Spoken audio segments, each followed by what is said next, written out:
Kansubire nti nno muli bulungi yonna gye musinzira okubeera nga ate mumpuliriza mugyebaleko gyonna gye musobodde okubeera nga ate mukakalabya olunaku olwaleero. Mbasasirako nnyo mmwe abayise mu bizibu eby'enjawulo, mbasanyukirako mmwe abatuuse ku buwanguzi. Mmwe abakuliza amazaalibwa olunaku olwaleero mbagaliza amazaalibwa amalungi ag'essanyu so nga ate mmwe abafiiriddwako abantu bammwe. Nsaba emyoyo gy'abagenzi Katonda agiwumuze emirembe agiramuze ekisa agumye emitima abakaabe nganda sakati n'ab'emikwano. Amanya enzo Omumbejja Aisha Nassolo wano ofunawo amawulire agagenda mu maaso ku celebrities baffe mu ggwanga lyattu Uganda. Kyenkusaba kiri kimu, subscribe nga teekako akadde mukwano gwange, like nga video eno n'oluvannyuma tweyongereyo mu maaso.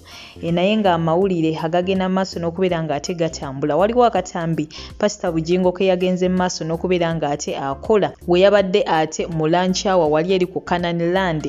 Munaye n'abaako byagenda mu maaso n'okubeera nga ate ayogera nga anyumya Susan Makula we yakeberako mu ssimu ye bw'atyo n'agwa ku message nga waliwo omukyala eyali agenda mu maaso n'okubeera nga ate asaba Pastor Bujingo amuzaalemu omwana simanga abeere mugezi nga ye simanga abeere mulungi bingi nnyo bingi ddala. Wabula ba social media in-laws bagenze maaso n'okubeera nga ate babigejjesa kugamba bajjubisa ensonga zino nga ba over exaggerate nga bagezaako okusavuwaza.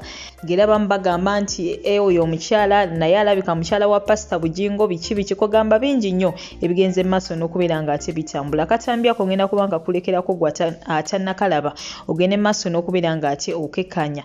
Then oluvannyuma still ngenda kulekerako obutambi. Don Asia yavuddeyo bubi nnyo n'agenda mu maaso n'okubeera nga ate atabukira Hadija Kigozi. Hadija Kigozi kyemanyi ffenna tumumanyi bulungi. Agenda mu maaso n'okubeera nga ate akola interview ku celebrities ab'enjawulo naye yeesibye nnyo ku full figure ennaku zino ate nga full figure avaayo bw'atyo n'atyoboola n'awemula n'avuma n'akkakanya n'ayisaamu amaaso bakaddaama ffenna ekyo tukimanyi bulungi nnyo. Kati no munaye Don Asia avuddeyo bw'atyo n'amuwa level era nga wagamba kwega bingi nnyo bingi ddala sigenda kubeera nga ate mbikuddiramu ngenda kubeera mbikulekerako. Era still Don Asia y'omu n'atabukira ne Mickey Seems Too Funny ekinajjukirwa nti ensonga za Dr. Sefuko we zaabeerawo ne bagenda maaso n'okubeera nga ate bamukwata omutwala mu kkomera. Mickey Seems Too Funny yeegatta ne Wuuno we batyo ne bakola live ku TikTok era we batyo ne bagenda maaso n'okubeera nga ate boogera bino na biri ku nvubuka oyo Sefuko. Era still Don Asia avuddeyo n'agenda maaso n'okubeera nga ate akola ki atabukira Mickey Seems Too Funny. Ngenda kuba nkulekerako obutambi obwo. Comment yo kyenkusaba giteeke mu comment section n'oluvannyuma ow'endowooza yo ku bino bye nkuleetedde olunaku olwaleero. Subscribe nga mukwano gwange teekako akadde, like nga video eno naye ng'ekisinga obukulu toseetuka. Goodbye for now. Susan Walwalo yakebera mu ssimu n'andeetera message nga mulimu omuntu aneegayirira muzaalemu. Yes, byenjogedde mazima nze sirimba ne bwajja wano katingasi enjiri nga twagimaze yandibikubuulidde nga neegayirira ali bulungi mugagga ayina emirimu ayina ssente nagandi nze nzaalaamu sijja kubyogera n'ensonga n'azissaamu nzaalaamu nzaale ku mwana omugezi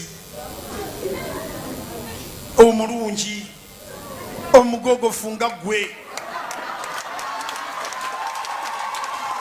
kubira mukama engalo ez'amaanyi. Susan ye yazisoma message n'andeetera essimu n'ambuuza nti ono omumanyi konse mumanyi kubanga erinnya lye lyalimu. Nze namusevinga mu ssimu yange nga manyi mukkiriza kumba akkiriza birala. Mbuulize niba nti okkiriza ki? Abantu bakkiriza naye bye tukkiriza si bye bakkiriza. Ky'oba olaba bapasitors nga basingo bangi tebawasa kubanga abakkiriza abatudde mu maaso gaabwe si bakkiriza ba Yesu, bakkiriza ba mbaga. Webase kiŋŋambire neighbawo nti bapasitors abasinga obungi nga basingo balwawo nnyo okuwasa tebawasa kubanga boolabanga abakkiriza abali mu maaso gaabwe bonna namba ennene si bakkiriza ba Yesu, bakkiriza mbaga. Era olaba atambula nga asaba nga yasabira birala era wamma balaluke. Eyo season ziri tujja kugireeta. Nze amatu gange nga gawulira oli ayogeredde eri balaluke konze yes balaluke season ziri ejja.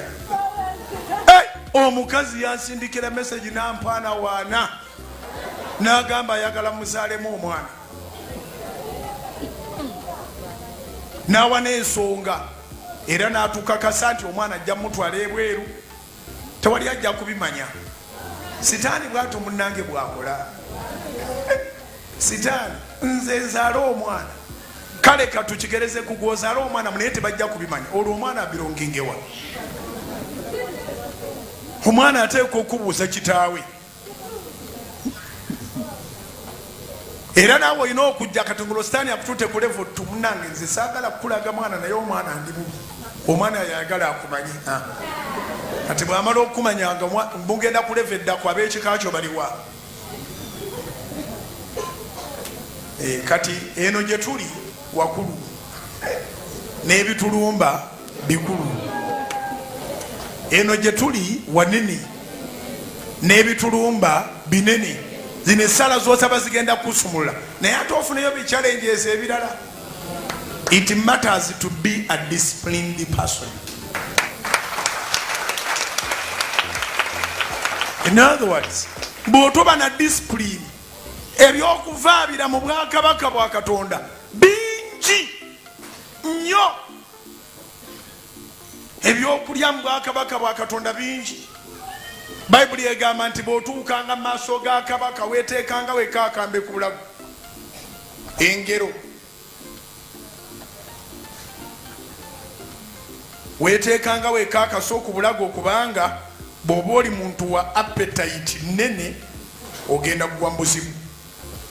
Engero essula 23 Proverbs chapter 23.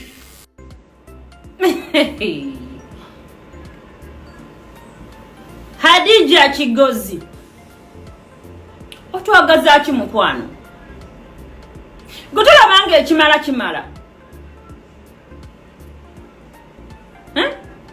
mu bantu bolina oku meeting e Uganda ali omu Jennifer Full Figure president advisor gotola bange oletedde omukazi okututyobola ekimala kimala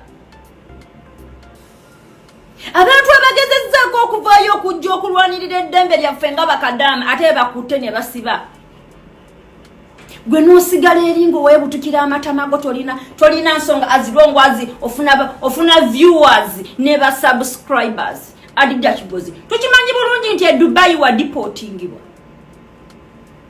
wakwatibwa n'ekibinja ky'abamala era agali mu nkubo galaga nti e Dubai nawe wali weetunda ne bakudeportinga ne bakufulumya Uganda ne bambi tuwe ku kitiibwa obaddeko ku kyeyo manyi asoye ekyeyo okutunuzanga mu Full Figure kamera n'atuvoola ekimala kimala. Hadija Kigozi wewe muzeko mukwano mu bitiibwa byo talina walala wosobola kusaka mawulire banange ba YouTube mutusaasire fe balayikinga content wammwe kubanga afa balina access ku internet. Ogenda n'osanga omuntu nga YouTube nga agenda na postinga video wafunye ka data nabanga takyalina access egiraba paka ate lwali sinzira afune omutwalo agule oba Fit Friday asobole kuteekako naye ffe bano abalina access ku internet fe abasiiba ku YouTube zammwe nga tusubscribinga nga tuviewinga mulekerawo okutunuza kamera mu bantu abatuvoola banange Full Figure atuvodde ekimala kimala olugezezzaako okuvaayo okulwanirira eddembe lyaffe kati ssaawa zino febe yeewerera okusiba naye nkusuubiza nti tugenda kufa ne Full Figure mukwano president advisor fe tetugenda kukuvuma kukuvoola kukuyita biwemmemeku nga gwe bw'osiiba oyita abantu ebiwemmemeku ebyo ebivumo byonna byonna tubiyigidde ku ggwe naawe Hadija Kigozi mukwano obuseko bw'oseko obwo obw'ekirogo ng'omutunuzaamu kamera avoola bakadaama obukyabuziba buno bwenkanya omwana n'ennyoko n'ennyina ekyakujja Dubai nera kisobola okujja Uganda. Hadija Kigozi weewanika empola mukwano si gwe asoose mu mawulire naye Mixim Stufane Kasajja gwe toli kangu oli among the TikTokers who celebrated the arrest of Dr. Sefuko oba Ismail Sefuko. After celebrating inga mwagala abantu okubegattako wakola live ekiro kiramba waliko gwe ne Bulunoke nono omumpi wo mu UK Derek wa radio nga muli mu ku celebrate nga musanyuka because of the arrest of Dr. Sefko.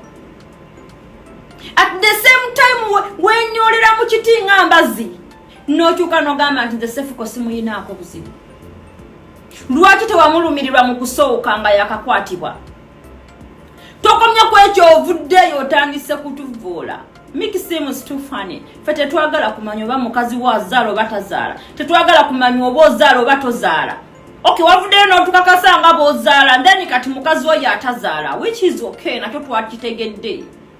Mickey bambi tuyambe fe abaakwaniriza ku TikTok kasajja gwe ne tukuwa platform gy'olina essaawa zino. N'ojono ne weepika nga oyagala okuva ku TikTok sewa ani yakusibya enjegere obutava ku TikTok. Ani yakusibya enjegere obutava ku TikTok. Togenda tumanyira. Oli kasajja kananfuuso, oli kasajja kalika nkwe naye Katonda agenda kukuba balayi. Oli omu ku ba TikTokers abatayagala kulaba muntu abatayagala kulaba bannaabwe nga bayitawo. Wano wagenda ne weesimba mu Jose Chakala. Oluvannyuma lwa Jose Chakala okukola some of his videos mu filitayo no gamba mbu yakukopya. Sebo owekitiibwa yava mu filitayo naye nga tomugoba. Mukisa gw'embuzi omukisa gw'embwa teguyisa mbuzi mu malaga.